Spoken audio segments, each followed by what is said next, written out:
दोस्तों, मेरा नाम दीपक है और मैं एक ट्रक ड्राइवर हूं। आज मैं आपको मेरे और मेरे कुछ दोस्तों के साथ हुई कुछ अजीबोगरीब घटनाओं के बारे में बताने वाला हूं। हम लोगों का काम ही ऐसा है कि हमें रात देर रात तक अपने घर से दूर रहना पड़ता है। माल की डिलीवरी के लिए नई नई जगहों पर जाना पड़ता है, नए नए रास्तों से गुजरना पड़ता है, लेकिन कुछ रास्ते हमारे लिए अनजान होते हैं और कई बार ऐसे रास्तों पर हमें कुछ अजीब और डरावने अनुभव आते हैं। जब कभी हम ऐसे सुनसान वीरान रास्तों पर अपनी ट्रक को लेकर निकलते हैं तो हमें बहुत ही अजीब और डरावनी चीजें नजर आती है। पर कई बार ऐसी डरावनी चीजें हमें बस नजर आती है और कभी कभार ही गलती से ही हमारा उन चीजों से सामना हो जाता है। पर उनसे सामना होना मतलब मौत को छूकर आने के बराबर है। तो अब जो मैं आपको पहली घटना सुनाने वाला हूं वो मेरा खुद का एक खौफनाक अनुभव है। 2 से 3 साल पहले की यह बात है। तब मैं जॉब की तलाश में था। तब मेरे एक दोस्त को पता था कि मेरे पास हेवी गाड़ी का लाइसेंस है, मतलब तब मैं ट्रक लॉरी ऐसी गाड़ियां चलाता था। तो एक दिन उसने मुझसे पूछा कि ट्रक चलाएगा, अच्छे खासे पैसे मिलेंगे। अब उस वक्त मेरी हालत पैसों के मामले में बहुत ही खराब थी, तो मैंने झट से उसे हाँ कर दिया क्योंकि मुझे पैसों की बहुत जरूरत थी और मैंने उस कंपनी को ज्वाइन किया। अब मैं यह कंपनी का नाम और बाकी जानकारी तो नहीं बता सकता, लेकिन उस घटना के बारे में बताता हूं। उस कंपनी को ज्वाइन किए मुझे बस कुछ ही दिन हुए थे कि एक रात मुझे एक माल की डिलीवरी के लिए दूसरे स्टेट में जाने को कहा गया। तब असल में मैं जाना तो नहीं चाहता था, पर उस ट्रिप के लिए मुझे दुगने पैसे मिल रहे थे क्योंकि वो बहुत ही अर्जेंट डिलीवरी थी। तो मैंने उन्हें हाँ कर दिया और गोडाउन से माल ट्रक में लोड करके मैं वहां से निकल गया। अब यह पहली बार था कि मैं शहर से बाहर कहीं जा रहा था। वैसे मैंने कई बार ट्रक चलाया था पर कभी शहर से ज्यादा दूर नहीं गया था और मैं हमेशा मेरे साथ अपनी सुरक्षा के लिए जरूरी चीजें रखता था। पर इस बार न जाने कैसे मैं भूल गया और मैं उस रात अपनी ट्रक को लेकर निकल पड़ा। मुझे अच्छे से याद है, वो शनिवार की रात थी और मैं ट्रक में गाने सुनते हुए जा रहा था। वैसे यह हम लोगों की आदत होती है कि रात में गाड़ी चलाते वक्त हमें कहीं नींद ना आ जाए, इसीलिए हम तेज आवाज में गाने चलाते हैं। तो बहुत देर तक मैं आसपास के रास्तों को ढूंढते टटोलते हुए एक हाईवे से जा रहा था। कुछ देर बाद मैं एक सुनसान वीरान रास्ते पर आ गया। गाड़ी चलाते वक्त मैंने सामने देखा तो मेरे बहुत आगे रास्ते के किनारे एक लाल रंग की कार खड़ी दिखाई दे रही थी, जो कि रास्ते को छोड़ थोड़ी नीचे की तरफ उतरी हुई नजर आ रही थी और उस कार के चारों दरवाजे खुले हुए थे।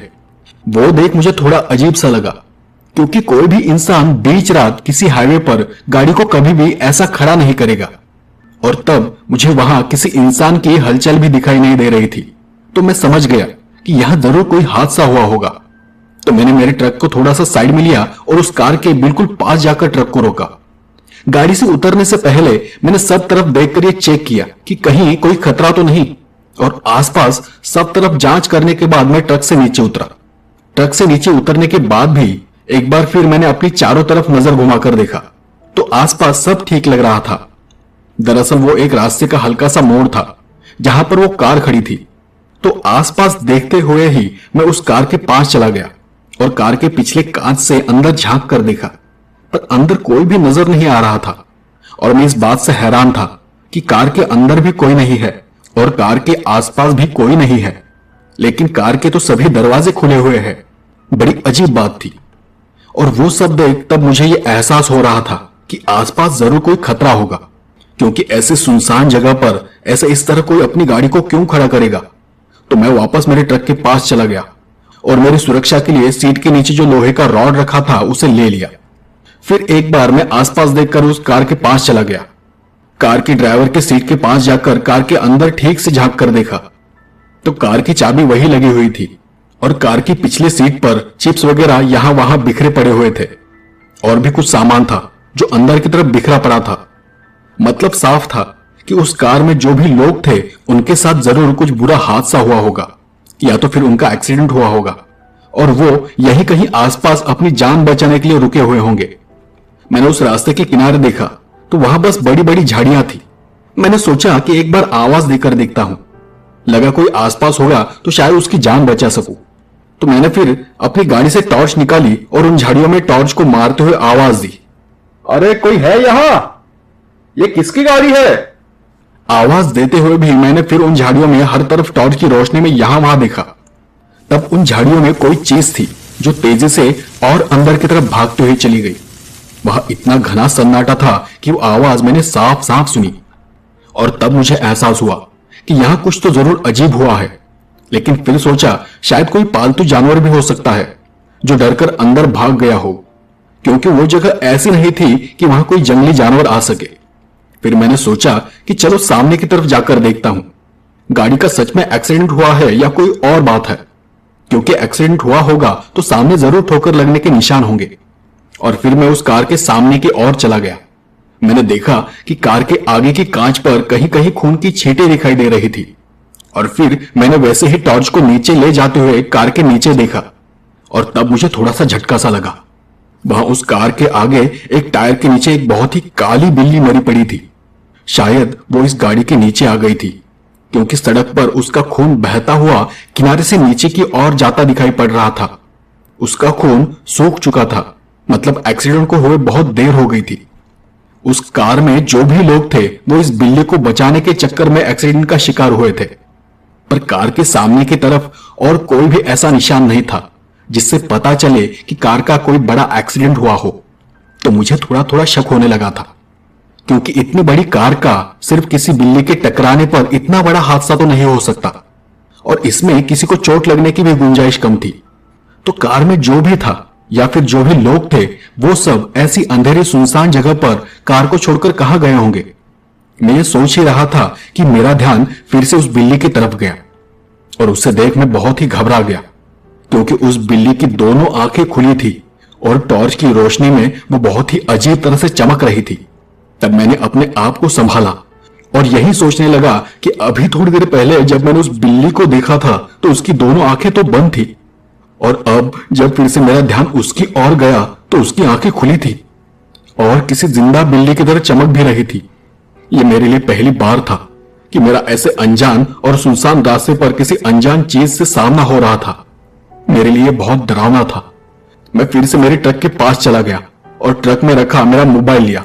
तब मैंने पुलिस को फोन ट्राई किया, पर उस जगह मोबाइल को ठीक से रेंज ही नहीं मिल पा रही थी। नेटवर्क बार बार कम ज्यादा हो रहा था, तो पुलिस को फोन लग ही नहीं पा रहा था। 3-4 बार ट्राई करने के बाद फोन लगा, पर अब सामने से आवाज ठीक से नहीं आ रही थी। तब मैंने उन्हें उस जगह के बारे में बताते हुए वहां हुए एक्सीडेंट के बारे में बताया, पर वो बार बार यही कह रहे थे कि आपकी आवाज ठीक से नहीं आ रही। मैं जब फोन पे बात कर रहा था तो मेरा ध्यान उन झाड़ियों की ओर गया। तभी मुझे वहां झाड़ियों में कुछ हलचल सी नजर आई। मैंने टॉर्च की रोशनी में उन झाड़ियों में देखने की कोशिश की तो मुझे 2 आंखें नजर आई, 2 पीली चमकती हुई आंखें जो मुझे ही घूर रही थी। मैं समझ गया कि शायद मेरी जान को खतरा है। मैंने फोन कट करते हुए अपनी जेब में रख दिया और रॉड पर अपना हाथ सख्त किया, ताकि अगर कोई चीज मेरी तरफ बढ़े तो मैं उस पर हमला कर सकूं। और मैं हल्के हल्के कदमों के साथ पीछे हटने लगा। अब मैं वापस मेरे ट्रक में जाकर बैठना चाहता था, पर जब मैं पीछे हट रहा था तब अचानक ही मुझे एक जोर की चीख सुनाई दी, और वो चीख सुनते ही मैं किसी चीज से टकराकर नीचे गिर पड़ा। मैंने पीछे मुड़ते हुए देखा तो अब वो मरी हुई काली बिल्ली वहां नहीं थी। न वो बिल्ली वहां थी और न ही कहीं खून दिखाई दे रहा था। वो देख मैं बहुत ही चौंक गया। मेरी आंखें फटी की फटी रह गई। मेरा ध्यान बार बार उस कार और झाड़ियों की ओर जा रहा था। तभी मैंने देखा कि मुझसे थोड़ी ही दूरी पर रोड के बीचों बीच एक बिल्ली खड़ी थी। वो अजीब ढंग से मुझे देख रही थी। उसकी आंखें बिल्कुल वैसी थी जैसे मैंने कुछ देर पहले झाड़ियों में देखी थी, पीली चमकती हुई आंखें। मैं जान चुका था कि यहां आसपास जरूर कोई भूतिया चीज है और उसी ने इस गाड़ी के लोगों को मार दिया होगा। मैं लड़खड़ाते हुए अपने आप को संभालने की कोशिश कर रहा था। मेरे हाथ पांव कांपने लगे थे और लड़खड़ाते हुए ही मैं किसी तरह खड़ा हो गया, पर वो बिल्ली बस मुझे ही घूरे जा रही थी। ट्रक मुझसे ज्यादा दूर नहीं था और मैं पीछे मुड़कर ट्रक की तरफ भागने लगा, पर जब तक मैं ट्रक तक पहुंच पाता वो बिल्ली मेरे पीछे पीछे आने लगी और उसके साथ ही उसका आकार भी बढ़ता चला जा रहा था। और फिर मैं ट्रक के अंदर चढ़ पाता तब तक उस बिल्ली ने किसी औरत का रूप ले लिया था। वो औरत दिखने में बहुत काली थी। उसके पूरे चेहरे पर बाल बिखरे हुए थे और उनके बीच से उसकी 2 चमकती हुई आंखें दिखाई दे रही थी, पीली चमकती आंखें। मैं भागता हुआ ट्रक के पास पहुंच गया और जैसे ही मैंने ट्रक का दरवाजा खोला किसी ने मुझे पीछे खींचा। मैं फिर से नीचे गिर पड़ा मैंने मेरे हाथ में जो रॉड था उसे उस औरत की तरफ फेंक कर मारा। कुछ देर के लिए वो धुआं धुआं सा हो गई और फिर से उसने एक औरत का आकार ले लिया। उसे उस रॉड से कुछ भी नुकसान नहीं हुआ। मैं किसी तरह ट्रक के अंदर जाकर बैठ गया और मैंने अंदर से ट्रक के केबिन का दरवाजा लगा लिया। मैं वहां ट्रक चालू करने के लिए झटपटा रहा था। मुझे तब कुछ भी सूझ नहीं रहा था कि मैं क्या करूं और कैसे वहां से निकलूं। मेरा वक्त ही बुरा था शायद। तब ट्रक भी चालू होने का नाम ही नहीं ले रहा था और तब मैंने देखा कि वो औरत केबिन के बाहर की तरफ मेरी सीट के पास हवा में लहरा रही थी। डर के मारे मेरा पूरा बदन ठंडा पड़ चुका था। सर से लेकर पांव तक रोम रोम कांपने लगा था। मैं यहां कभी उसे देख तो कभी सामने देख ट्रक को चालू करने की कोशिश किए जा रहा था, पर मेरे हाथ इतनी बुरी तरह से कांप रहे थे कि ट्रक चालू नहीं हो रहा था। वो औरत मुझे देख हंसने लगी और अजीब तरह से गर्दन को घुमाकर मेरी तरफ देखने लगी। वो जब अपनी गर्दन को घुमा रही थी तो मुझे हड्डियां टूटने की आवाज आ रही थी। मैं आज भी उस आवाज को अपने कानों में महसूस करता हूं। वो बहुत ही अजीब और डरावनी आवाज थी। और फिर अचानक ही ट्रक चालू हो गया और जैसे ही ट्रक चालू हुआ वो हवा में लहराते हुए ट्रक के बिल्कुल सामने आ गई। उस वक्त मेरा दिल इतनी तेजी से धड़क रहा था कि मुझे ऐसा लग रहा था कि कुछ ही देर में मुझे हार्ट अटैक ही आ जाएगा। जैसे तैसे मैं ट्रक को आगे बढ़ाने लगा तो उस औरत ने अपनी दोनों आंखें बंद कर ली और हवा में उड़ते लहराते हुए वो पीछे पीछे जाने लगी। वो अब मुझसे कुछ ही दूरी पर बिल्कुल मेरे सामने थी। मैंने ट्रक को थोड़ा सा मोड़कर रास्ते पर ले लिया और मैं आगे बढ़ने लगा और मैं ट्रक को तेज करने ही वाला था कि तब वो अचानक ही हवा में रुक गई और अपनी बड़ी डरावनी आंखें खोलकर किसी तूफान की तरह मेरी तरफ बढ़ी। मैं भी रुका नहीं और ट्रक को सामने उसी की तरफ तेजी से ले गया। मैं जानता था कि अगर मुझे अपने आप को बचाना है तो किसी भी तरह यहां से निकलना होगा। और तभी वो औरत बहुत जोर से मेरे ट्रक को सामने से टकराई, पर मेरी ट्रक को कुछ भी नहीं हुआ और मेरे सीने पर मुझे एक जोर का झटका सा महसूस हुआ। वो झटका इतना जबरदस्त था कि मेरे सीने में एक जोर का दर्द उठा और मुझे सांस लेने में तकलीफ होने लगी। पर फिर भी मैं ट्रक को चलाता रहा क्योंकि मुझे किसी भी तरह वहां से बाहर निकलना था। वो मोड़ जाने के बाद आगे एक ढलान नजर आ रही थी। मेरे अंदर की ताकत तो खत्म हो रही थी। मैं ट्रक को जरा भी कंट्रोल नहीं कर पा रहा था और ट्रक जैसे ही ढलान से नीचे उतरने लगा मैंने ट्रक को वैसे ही छोड़ दिया और मैं वही केबिन में गिर पड़ा। उसके बाद मेरे साथ क्या हुआ मुझे कुछ पता नहीं, पर जब मुझे होश आया तो मुझे ट्रक से उतारकर नीचे जमीन पर रखा हुआ था। आसपास पुलिस की गाड़ियां खड़ी थी और तब मुझे होश में आते देख एक पुलिस वाले ने मुझसे कहा, बस होश बनाए रखो, कुछ ही देर में एम्बुलेंस आती ही होगी। उसके बाद जब दूसरी बार मुझे होश आया तो मैं एक हॉस्पिटल में था। मेरे ठीक से होश में आने के बाद पुलिस मुझसे पूछताछ करने वहां आई। तब उन्होंने मुझे बताया कि उन्होंने सिर्फ एक्सीडेंट ऐसा कुछ वर्ड सुना था और उसे सुनने के बाद वो मेरी कॉल की लोकेशन को ट्रेस करते हुए वहां आ गए थे। और जब वो वहां पहुंचे थे तब मेरा ट्रक ढलान के नीचे एक बड़े से पेड़ से टकराया हुआ खड़ा था। तब मैंने उन्हें बताया कि उस रास्ते पर एक कार का एक्सीडेंट हुआ था और उसी की खबर देने के लिए मैंने उन्हें कॉल किया था। पर तब पुलिस ने बताया कि मेरे ट्रक के अलावा उन्हें उस रास्ते पर और कोई भी गाड़ी नजर नहीं आई कि जिसका एक्सीडेंट हुआ हो। तो मैंने फिर उन्हें गाड़ी के बारे में ठीक ठीक बताया कि वो लाल रंग की कार थी और उसके सभी दरवाजे खुले थे। मुझे लगा कि किसी का एक्सीडेंट हुआ होगा तो मैंने सोचा कि किसी को चोट लगी होगी तो मदद कर दूंगा। पर जब मैं नीचे उतरा तो वहां कोई नहीं था, बस एक बिल्ली थी, मरी हुई काली बिल्ली। मेरी बात को सुनकर वो पुलिस वाला हंसने लगा और उसने मेरी बात को बीच में ही रोकते हुए कहा, तुम पहले नहीं हो जो ये कहानी बता रहे हो। पिछले कई सालों से कई लोगों ने हमें ये कहानी बताई है। जो भी वहां बच जाता है यही सेम टू सेम कहानी सुनाता है। और फिर उसने आगे कहा, चलो अब तुम्हारे समझ में एक बात तो आ गई होगी कि उस रास्ते पर कभी भी कोई गाड़ी दिखाई दे तो अपनी गाड़ी को रोकना नहीं है, भले ही वो एक्सीडेंट हो या ना हो। और अगर किसी को हेल्प करने की खुजली ज्यादा ही होने लगे तो आगे जाकर पुलिस को एक कॉल कर देना, बाकी हम लोग देख लेंगे। और ऐसा कहकर उसने वही एक रिपोर्ट लिखा और वो वहां से चला गया।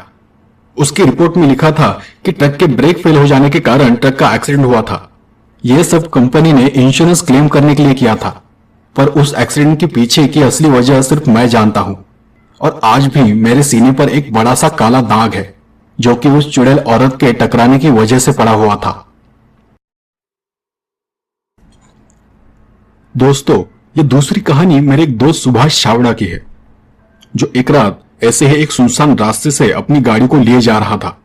वो आज भी ट्रक टैंकर को चलाता है, पर उस घटना के बाद वो हमेशा अपने पास किसी पीर बाबा का दिया हुआ तावीज रखता है, जो कि उसे बुरी आत्माओं से दूर रखता है। तो चलिए अब ये कहानी मेरे दोस्त की जुबानी सुनाता हूं। मुझे साल ठीक से याद नहीं, पर वो रात याद है। उन दिनों मैं दूध के टैंकर को शहर में ले जाने का काम किया करता था, और मिल्क प्लांट से दूध गाड़ी में भरकर सुबह होने से पहले मुझे वो दूध अलग अलग दूध डेयरी तक पहुंचाना होता था। हमेशा की तरह मैं उस रात भी दूध का टैंकर भरकर शहर की तरफ निकल गया। उस दिन मैं बिल्कुल भी सोया नहीं था। हालांकि रात गाड़ी चलाने के लिए मैं हमेशा दिन में कम से कम 4 या 5 घंटे नींद पूरी कर लेता था, और उसी दिन काम की वजह से मेरी नींद पूरी नहीं हुई थी। तो टैंकर को थोड़ा आगे ले जाने के बाद मैंने एक जगह गाड़ी को रोककर सिगरेट और चाय पी ली। उसके बावजूद मुझे नींद आ रही थी। जैसे तैसे मैं नींद को कंट्रोल करते हुए आगे आगे बढ़ता जा रहा था, लेकिन एक वक्त मुझे ऐसा लगा कि अब मुझे नींद को कंट्रोल करना बहुत ही मुश्किल लग रहा है। तो मैंने एक जगह पर टैंकर को साइड में रोका और सोचा कि कुछ देर के लिए सो जाता हूं। दुर्घटना से देर भली, और मैं वही केबिन को अंदर से बंद करके सो गया। मैं अब भी आधी नींद में था कि मुझे किसी के रोने की आवाज सुनाई देने लगी। मुझे समझ नहीं आ रहा था कि यह हकीकत में आवाज आ रही है या फिर मैं सपना देख रहा हूं। मैं नींद में ही उस आवाज को सुनने की कोशिश करने लगा। वो किसी बच्चे की रोने की आवाज थी। मैं झट से उठकर बैठ गया। ऐसी जगह पर किसी बच्चे की रोने की आवाज कैसे आ सकती है? मैंने गाड़ी के बाहर झुककर देखा, पर वहां आसपास कोई घर, कोई मकान नहीं था, और नहीं कोई इंसानी बस्ती नजर आ रही थी कि जहां से बच्चे की रोने की आवाज सुनाई दे। मुझे लगा कि यह मेरा वहम होगा, तो मैं वहीं बाहर झुककर नींद भगाने के लिए अपने मुंह पर पानी मारने लगा। थोड़ा फ्रेश महसूस होने पर मैंने गाड़ी स्टार्ट की। बस थोड़ा ही आगे गया था कि नींद की वजह से फिर से मेरी आंख झपकने लगी। मैं वैसे ही एक हाथ से अपनी आंखों को मसलते हुए नींद को दूर रखने की कोशिश कर रहा था कि मैंने देखा कि कोई औरत किसी बच्चे को अपने हाथ में लेकर आगे एक ब्रिज के और रास्ते में बीचों बीच खड़ी है। मैंने जोर से ब्रेक मारा और गाड़ी को जगह पर ही रोक दिया। मेरी धड़कन तेज हो गई थी। अगर कुछ ही सेकंड्स में मैं गाड़ी को ब्रेक नहीं लगाता तो गाड़ी उस औरत और बच्चे को रौंद कर आगे निकल चुकी होती। वो सब इतना जल्दी जल्दी में हुआ कि मेरी तो नींद ही उड़ गई। गाड़ी की हेडलाइट की रोशनी इतनी तेज थी कि उस औरत का चेहरा ठीक से नजर नहीं आ रहा था। उसने घूंघट से अपना पूरा चेहरा ढक रखा था। मैंने फिर एक दो बार हॉर्न बजाया और गाड़ी से बाहर सर को निकालते हुए मैं उस पर चिल्लाया, अबे मरना है क्या? इतनी रात को रास्ते के बीच में आकर खड़ी है, वो भी मासूम बच्चे के साथ। देखने से लग रहा था कि वो बच्चा बस 4 या 5 महीने का होगा। और तब मैंने महसूस किया कि अभी कुछ देर पहले जो मैंने बच्चे की रोने की आवाज सुनी थी वो शायद इसी बच्चे की होगी। मैंने फिर एक दो बार उसे हॉर्न दिया, पर उस औरत पर कोई भी असर नहीं हुआ। वो वैसे की वैसे ही खड़ी थी, एकदम चुपचाप नीचे देखते हुए। और फिर मुझे उस पर गुस्सा आ गया। मैं गाड़ी से नीचे उतरने ही वाला था कि मैंने देखा कि वो उस ब्रिज के किनारे के पास जाने लगी थी। गाड़ी से नीचे उतरते हुए मैंने उस औरत को फिर से पीछे से आवाज दी, अबे सुनाई नहीं देता क्या कर रही हो? पर उसने कोई जवाब नहीं दिया और वो बस किनारे की ओर आगे बढ़ती रही। उस वक्त मैं थोड़ा संभल कर ही उसके पीछे पीछे चल रहा था, क्योंकि ऐसे सुनसान रास्तों पर कई बार चोर लुटेरों का खतरा होता है। तो मैंने दूर से ही उसे आवाज दी, लेकिन अब वो जाकर उस ब्रिज के एकदम किनारे पर खड़ी हो गई। या तो वो उस बच्चे को वहां से नीचे फेंकने वाली थी या उस बच्चे को साथ लेकर खुद ही कूदने वाली थी। मैं उसे बार बार पीछे से आवाज दिए जा रहा था, पर वो मेरी तरफ बिल्कुल भी ध्यान नहीं दे रही थी। और मैं कुछ समझ पाता तब तक उसने अपने दोनों हाथों को सामने फैलाकर उस बच्चे को उस ब्रिज के नीचे छोड़ दिया। वो देख कुछ देर के लिए मेरी तो धड़कन ही रुक सी गई, मेरी आवाज गले में ही अटक गई। मैं उससे बचाने के लिए उसकी ओर भागने लगा। तब तक उसने भी अपनी दोनों बाहें फैलाकर ब्रिज के नीचे छलांग लगा दी। बाप रे, अब तो मेरे रोंगटे खड़े हो गए थे। मैं भागकर वहां उस ब्रिज के किनारे गया और नीचे झुककर देखने लगा, पर नीचे अंधेरा इतना ज्यादा था कि कुछ भी नजर नहीं आ रहा था। मैं वापस दौड़ते हुए मेरे टैंकर के पास चला आया और टॉर्च को लेकर वापस ब्रिज के किनारे जाकर खड़ा हो गया। और फिर मैंने टॉर्च की रोशनी में नीचे देखने की कोशिश की, पर तब भी मुझे कोई भी नजर नहीं आ रहा था। मैंने हर जगह हर कोने में ठीक से देखा, पर नीचे ना वो बच्चा था और न ही वो औरत थी। मैं हैरान था कि अभी अभी तो उसने मेरे सामने यहां से छलांग लगाई थी। और फिर मुझे महसूस हुआ कि यह मामला कुछ गड़बड़ लग रहा है। वो जरूर किसी भूत या प्रेत की करनी होगी। तब मैं पीछे मुड़ने वाला था कि मुझे ऐसा लगा जैसे किसी ने मेरे हाथ को जोर से पकड़ रखा हो। हाथ ही नहीं बल्कि मैं तो मेरे पैर भी हिला नहीं पा रहा था। मैं अपनी जगह से 1 इंच भी हिल नहीं रहा था। मैं अंदर से बहुत ताकत लगा रहा था, पर मुझे कुछ भी समझ नहीं आ रहा था कि आखिर मेरे साथ ये क्या हो रहा है। मेरा पूरा बदन पसीना पसीना हो गया था। मेरा चेहरा डर के मारे लाल लाल हो चुका था। वहां कोई भी नहीं था कि जिससे मैं मदद मांग सकूं। और तब मैंने ये महसूस किया कि मैं धीरे धीरे आगे खिसकता हुआ जा रहा हूं। मतलब कोई चीज थी जो मुझे पीछे से धक्का दे रही थी, और वो चीज मुझे भी ब्रिज के नीचे फेंक देना चाहती थी। मैं पूरी ताकत से अपने शरीर पर काबू पाने की कोशिश कर रहा था, और तभी मैंने भगवान का नाम लेना शुरू कर दिया। मुझसे तो ठीक से बोला भी नहीं जा रहा था, पर मैं अपने आप में ही किसी तरह भगवान का नाम बड़बड़ा रहा था। और जब मैंने भगवान का नाम लेना शुरू किया, कुछ ही देर में मुझे झटका सा लगा और मैं नीचे गिर पड़ा। मेरी सांस बहुत तेज हो गई थी। मेरा पूरा बदन लाल लाल हो चुका था। आंखें इतनी दर्द कर रही थी जैसे उनमें खून उतर आया हो। हाथ और पैर बुरी तरह से थरथरा रहे थे। और तब मैंने फिर से देखा, वो औरत वहीं खड़ी थी, उसी ब्रिज के किनारे। मैं अपने आप को घसीटते हुए पीछे पीछे जाने लगा। तभी उस औरत ने पीछे मुड़कर मेरी तरफ देखा। तब मैंने सामने जो देखा वो देख मैं एकदम से शांत पड़ा रहा, एकदम शांत। उसका शरीर पूरा सफेद था और उसका सर था ही नहीं। उस पर बस घूंघट था, पर उसके अंदर खोपड़ी ही नहीं थी, बस धड़ था। वो देख मेरा पूरा बदन जोरों से कांपने लगा। उसके सर के जगह से लगातार खून टपक रहा था और उसके अंदर से एक अजीब सी घरघराहट भरी आवाज आ रही थी। मैं किसी तरह उठ खड़ा हुआ और उसकी ओर बिना देखे पीछे मुड़कर भागना शुरू किया। किसी तरह भागकर मैं टैंकर में जाकर बैठ गया और पूरी रफ्तार से मैंने टैंकर को वहां से भगाया। तब मेरी हालत इतनी खराब थी कि मैं टैंकर को बस भगाए जा रहा था। कुछ 1 आध घंटे के बाद मुझे रोड के साइड में रात में चलने वाले ढाबे और कुछ दुकानें नजर आने लगी। कुछ 1 आध घंटे के बाद मुझे रोड के साइड में रात में चलने वाले ढाबे और कुछ दुकानें नजर आने लगी। तब जाकर मैंने राहत की सांस ली। मैंने वहीं एक ढाबे के पास अपनी टैंकर को रोक दिया और कुछ देर के लिए वहीं बैठ गया। तब मैंने उस ढाबे वाले को उस घटना के बारे में बताया, और तब उसने मुझे बताया कि इंसान जब ऐसे सुनसान रास्तों से गुजरता है तो उसे हमेशा ऐसी चीजों के लिए तैयार रहना चाहिए, खासकर वो लोग जो हमेशा और रात देर रात सफर करते हैं, क्योंकि भूत प्रेत आत्माएं इन सब की एक खास जगह होती है और एक खास वक्त होता है। और अगर ठीक उसी वक्त आप उस जगह से गुजर रहे हो तो वो जरूर आपको दिखाई देंगे। कभी कभी वो सिर्फ दिखाई नहीं देते, बल्कि तुम्हें अपने साथ उनकी दुनिया में लेकर जाने की कोशिश भी करते हैं। तो इस बात को हमेशा के लिए ध्यान में रखना कि आज नहीं तो कल कभी न कभी ऐसी चीजों से सामना जरूर होगा। उस ढाबे वाले की बात सुनने के बाद मैंने एक पीर बाबा के पास जाकर भूत प्रेत ऐसी चीजों से अपनी सुरक्षा के लिए ताबीज बनवा लिया, और अब मैं उसे हमेशा पहन कर रखता हूं।